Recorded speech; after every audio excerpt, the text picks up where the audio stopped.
So find a good balance between really talking and really shutting up.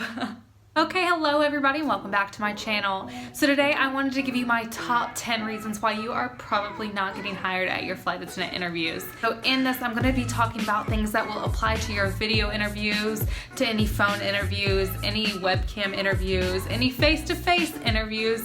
So some are going to kind of be for each one or just all across the board. And I know when you're watching this, you're gonna be thinking sometimes, oh, that's not me. But really, you need to step out of your shoes and evaluate yourself throughout these steps, especially if you have applied and gotten turned down, like most of us have before. So really step out of yourself, really be honest with yourself and see if you are doing any of these wrong. All right, so without further ado, let's get started. Okay, so my number one, you do not look like a flight attendant, and that goes from smile to posture to body language to outfit to accessories to nails to makeup to everything, hair, whatever. You need to look like a flight attendant, and I know I've said this time and time again, and I will continue to say it. When you are applying for the position, you need to look like the position. The interviewer does not want to have to look at you all day long and figure out, could they be a flight attendant? Are they flight attendant potential? No, they want to look at you and be like, that's a flight attendant. So really, really, really think of all these things that you're doing and see, am I reflecting what a flight attendant would be reflecting? And if you do not know what to wear or how to look or any of that, I will link some videos and then you can click them and go watch. That is probably one of my top tips, because if you look anything like how I look right now, you don't look like a flight attendant. Okay, so number two, you may not have enough customer service experience. That is tough to say. But it's true. If you do not have enough experience in customer service, this is definitely going to hold you back. So if you keep applying and you keep getting turned down, I would really look over your resume and say, do I have enough? Because you are competing with the best of the best, and this is a competitive industry, and you want to pad your resume with as much experience that is going to translate into being a flight attendant. So make sure, really make sure you have a lot of experience dealing with people and working with people. Okay, so number three, you are not talking enough or you are talking too much. And trust me, I have seen both ends of it. You do not need to be a mute in your interviews. They want you to talk. They want to hear what you have to say, but only so much of what you have to say. Make sure you are not talking over people or over the interviewer themselves. Let people speak, give people the time to speak. So you need to find a balance between how much of yourself you want to portray and how much is like worth holding back a little bit. Leave a little mystery, but don't be that person they don't even remember that you were there, okay? So find a good balance between really talking and really shutting up. Okay, so number four, your answers may sound too rehearsed, and that is so problematic. If you have rehearsed too much when it comes to answering the questions, all you're trying to do is just remember what your answer is. So you probably are very monotone, you probably don't have a lot of emotion behind what you're saying, and honestly, your personality is probably not in your answer or there at all. So even though you want to practice, and I've given you a lot of questions and stuff to practice, so if you need to go over that, again, I will provide a link for that. But even if you want to practice your answers, which is great because you will have a lot more confidence going in there, you want to make sure that you still have enthusiasm behind it. You still feel passion, because when you feel passion, they feel passion. So make sure that everything that you're saying is not super rehearsed. Make sure some of it just is coming from the heart, from the soul, because they're going to feel that. Okay, number five, your answers may be all over the place.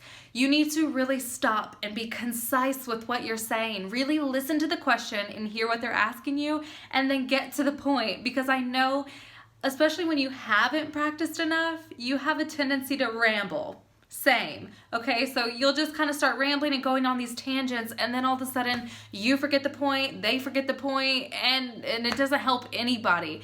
Make sure you listen to the question, make sure you hear the question, think of your answer, and respond accordingly. Do not open the floodgates and just let it all go through. Really just think and answer exactly what they want to know. Okay, number six.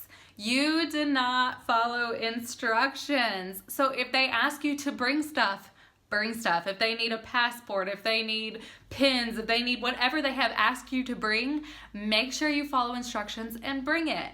Also, when you are in the interviews, especially the face-to-face, whether it's the group activity or just the interview itself, make sure you follow instructions for what they want. So if they want you to answer the questions in a certain way, or if they want you to do certain things in the activity, make sure that you are listening and you are responding the way you are supposed to respond.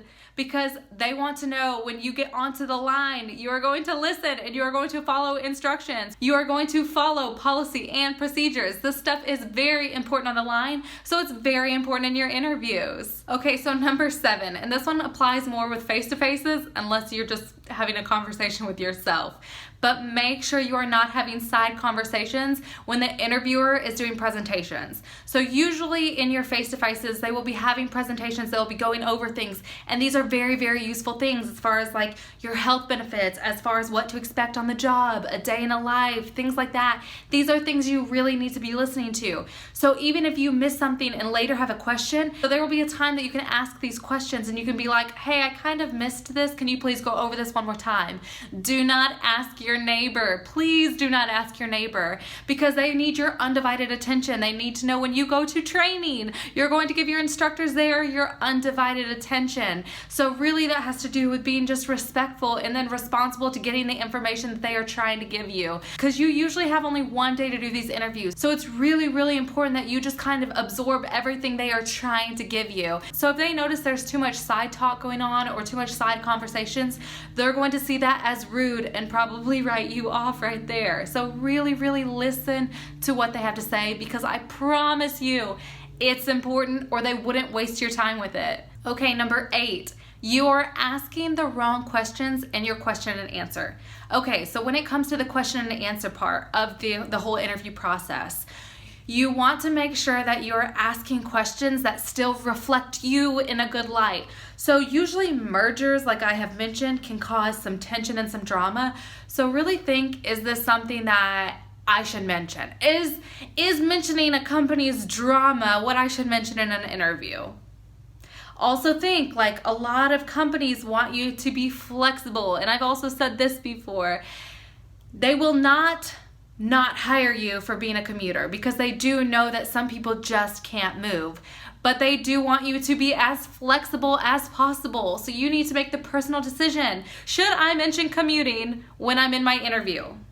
Probably not. They can go over that kind of stuff with you in training and really talk about what that's going to be like. But in your interview, that's probably not the time and place unless you really just can't hold your questions. You want to make sure the questions you're asking really reflect that you want this job and that you really want to know what comes with the job. And just like ask fun things. Ask, what's your favorite part of the job? What's your favorite layovers? Things like that. Things that make you seem that you are excited to be there and you're excited to be in the job. Or actually, this is the time when if you miss something in their presentations, ask it right here and say, hey, I missed this and I would really like to know before I leave here what this was talking about, or whatever it is. So that is the time to ask these questions, but really, really, really avoid some of these double-edged questions. Okay, so number 9, and this also probably has more to do with the face-to-face, but you're not interacting and being social enough with the other people that are also being interviewed.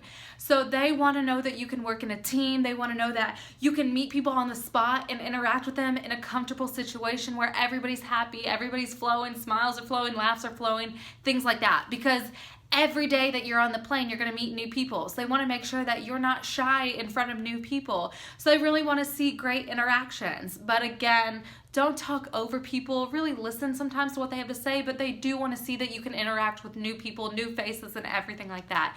So really, really try to be as social as you can. Try to cheer each other on. You are not each other's competition. Y'all are in it together. Y'all are trying to get hired together. Just because one person gets hired does not mean you will not get hired. So please don't look at them like they are the enemy. They are your best friend in this interview. So really do try to be social with them, but keep the side conversations during presentations to a minimum. Okay, and last but not least, number 10, you are too caught up on your past.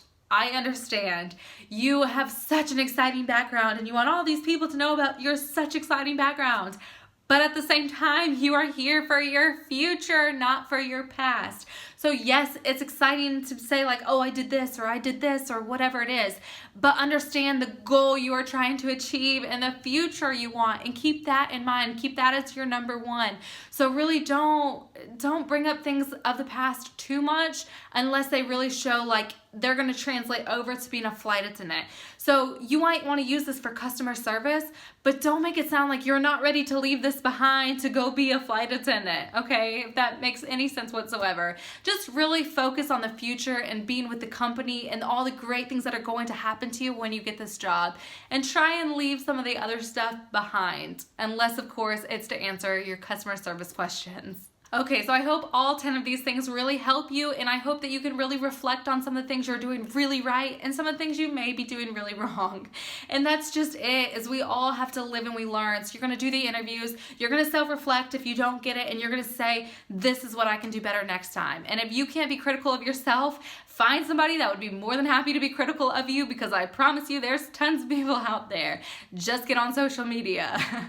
But anyways, I hope you all enjoyed this, and please give this video a thumbs up if you found this helpful and you want to see more stuff like this. And please, please, please subscribe to my channel. It means a ton to me. I do lots of travel videos, especially flight attendant stuff like tips, tricks, and travel secrets. So I want to thank you so much for joining me today, and I hope you all have a great rest of your day. Bye.